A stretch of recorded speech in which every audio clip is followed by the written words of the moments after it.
समझ लीजिए, मतलब समझोगे तो आपके जीवन में धारण करोगे, फिर आप उसको इस्तेमाल कर सकते हो। पहला क्या बताया था? सत्य। सच का मतलब ये है आप वो बात करो जिससे किसी के साथ ठगी ना हो, किसी से छीनने के अंदर उसका सामना हो, और किसी से मांगने के लिए ना बोला जाए, वो है सत्य। सत्य जो किसी का कोई नुकसान ना करे। सत्य वो नहीं है कि जो हमने हकीकत ही वो बयान कर दी। सत्य वो है जिससे किसी का भला होता है और किसी का बुरा नहीं होता। जैसे कोई चाकू आ रहा है, वो एक आदमी को मारना चाह रहा है, आदमी आके आपके घर में छुप गया, तो चाकू कहता है आदमी कहाँ है? तो आप क्या बोलोगे? आदमी मेरे घर में है। तो ये तो सत्य है। तो उससे क्या हुआ? उस आदमी की जान जा सकती है। तो आपने कह दिया आदमी मेरे घर में नहीं है, तो क्या हुआ? ये सत्य हो गया। जो बात किसी का भला करे और जो बात किसी का बुरा ना करे, वो सत्य है। सत्य समझ में आ गया? समझ में आ गया। जो बात किसी का भला करे और जो बात किसी का बुरा ना करे, वो है सत्य। कभी कभी आदमी क्या करते हैं, अंधे को तो अंधा है तो ये सत्य, और उसका दिल दुख गया तो कहता मेरा क्या करा, मैंने तो सत्य बोला था, कड़वा है तो उसको लगता तो नहीं। वो बात नहीं बोलनी जो किसी को कड़वी लगे, वो बात नहीं बोलनी जो किसी के लिए बुरी हो, वो बात नहीं बोलनी जिससे किसी का बुरा हो जाए, चाहे वो सच्ची हो, और वो बात बोलनी है जिससे किसी का परोपकार हो जाता है, वो बात बोलनी है जिससे किसी की जान चली जाती है, वो बात बोलनी है जिससे किसी की रक्षा होती है, चाहे वो थोड़ी सी गलती हो।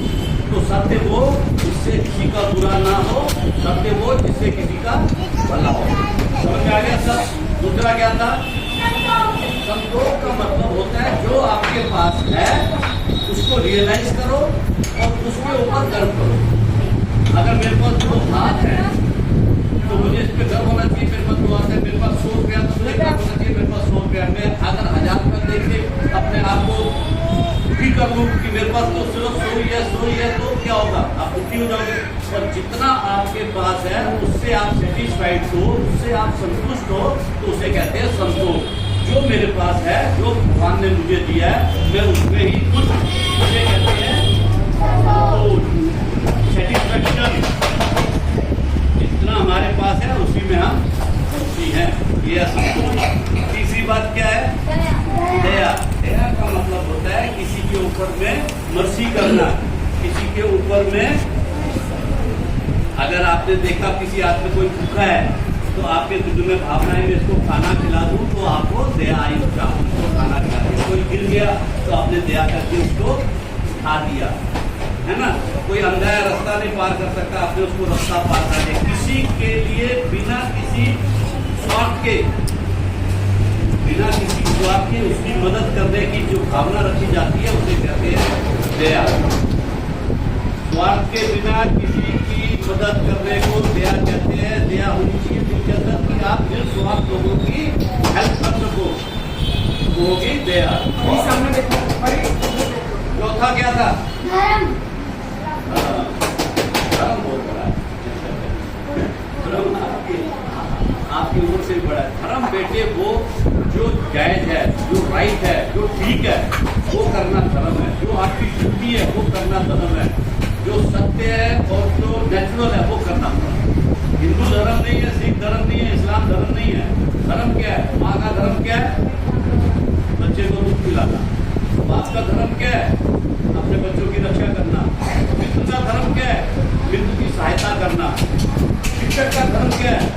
बच्चों को शिक्षा देना। शिष्यों का धर्म क्या है?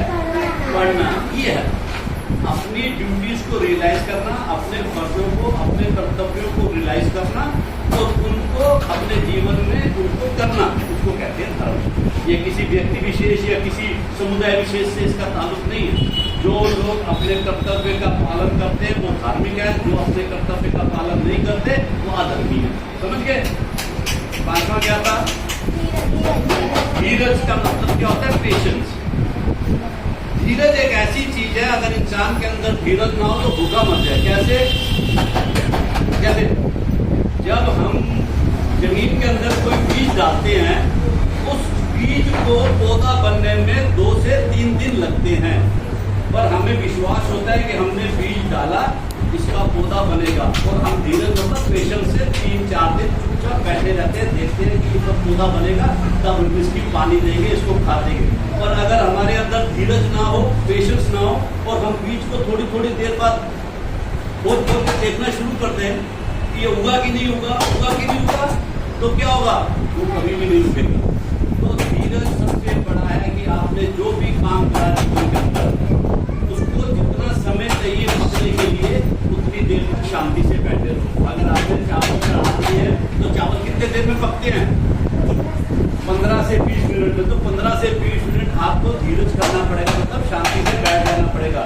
अगर आप तेजी होते रहे, 5-5 मिनट के बाद उनको हिलाते रहिए, हाथ को इधर उधर करते रहिए, उसको निचोड़ते रहे और देखते रहे, तो क्या हो जाएंगे, वो खराब हो जाएंगे। इसी तरीके से आपके जीवन के हर पड़ाव पे आपको धीरज करना होगा। धीरज मतलब होता है पेशेंस, मतलब जो काम हमने किया उसको जितना समय लगता है पकने के लिए उतना समय उसको देना चाहिए, इसको कहते हैं धीरज। अब समझ में आई 5 बातें जो बताई थी, क्या क्या थी? सत्य,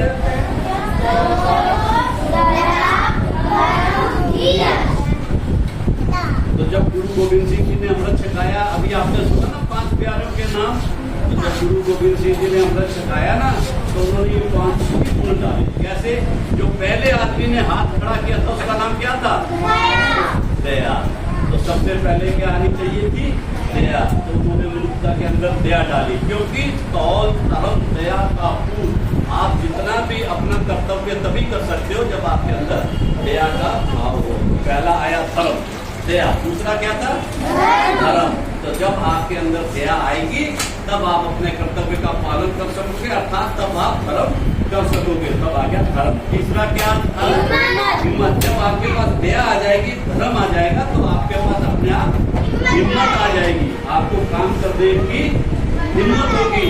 करेज, हिम्मत मतलब करेज आ जाएगा। और चौथा फिर क्या था? मोकम का मतलब होता है जो दृढ़ रहे, जो एकदम सॉलिड रहे। तो जब आपके पास दया भी आ गई, हिम्मत भी आ गई, तो आप एकदम दृढ़ हो गए, आप एकदम सॉलिड हो गए। जब आप दृढ़ हो गए तो फिर आप क्या बन जाओगे? तब आप रॉयल बन जाओगे, साई बन जाओगे। ये 5 गुण उन्होंने सिक्की के अंदर डाल दिए कि जो गुरु का सिख बनेगा वो दयावान होगा, वो धार्मिक होगा, उसके अंदर हिम्मत होगी, वो हमेशा मोहकम रहेगा और वो साहिब हो जाएगा, रॉयल हो जाएगा। आप शायद छोटे हो, आपको बताए, पर ये जो 5 उन्होंने व्यक्ति लाए ना, वो भी बहुत महत्वपूर्ण है। तो पहले थे दया, जिनका नाम था दया सिंह। वो पता है कहाँ से आए थे? वो आए थे लाहौर से। और लाहौर एक ऐसा शहर था जहाँ लोग कहते हैं कि एक दूसरे के ऊपर में दया नहीं करते थे। कहर 4 पैर लाहौर में 4 पैर कहर चलता था, मतलब जुल्म चलता था। तो जहाँ जुल्म था वहाँ से वो दया लेकर आए कि भाई यहाँ पर दया होनी चाहिए। जहाँ पर कोई किसी पर दया नहीं कर सकता, वहाँ भी गुरु का सिख है, दया लेके आए। दूसरे क्या थे? धर्म लेके आए थे दिल्ली से। दिल्ली, ये जो इसको पहले क्या कहते थे? हस्तिनापुर। तो ये जो दिल्ली थी, यहाँ पर राजनीति होती थी, धर्म नहीं होता था, तो यहाँ से वो धर्म लेके आए। तीसरे लेके आए हिम्मत। हिम्मत लेके आए जगन्नाथपुरी। जगन्नाथपुरी किसी ने देखा है? जगन्नाथपुरी सुना है? कहाँ है? हिंदुस्तान का नक्शा देखा है? हिंदुस्तान के नक्शे में जो पूर्व की तरफ समुद्र है, उसके ऊपर में एक शहर है जिसका नाम है पुरी। वहाँ पुरी में एक बहुत बड़ा मंदिर है जिसको कहते हैं जगन्नाथपुरी। और वहाँ के जो भगवान हैं, भगवान जगन्नाथ, उनके दोनों हाथ कटे हुए।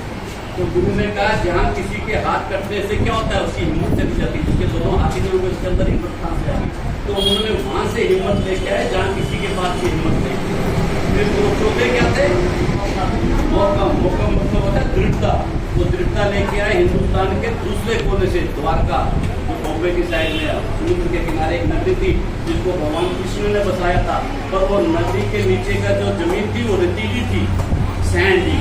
तो क्या हुआ? पानी के भाव के अंदर क्या हुआ? वो सारी की सारी सैंड जो है वो हट गई और वो क्या करती? सिंक कर गई, पानी के अंदर डूब गई। अभी भी पानी के अंदर दिखती है, उसको क्या कहते हैं? द्वारका। तो पानी के अंदर उसके अभी भी महल दिखते हैं। तो गुरु ने कहा जहाँ पर मेरे सिंह के पैर के नीचे जमीन भी नहीं होगी तब भी वो दृढ़ रहेगा। वो क्या रहेगा? सॉलिड रहेगा।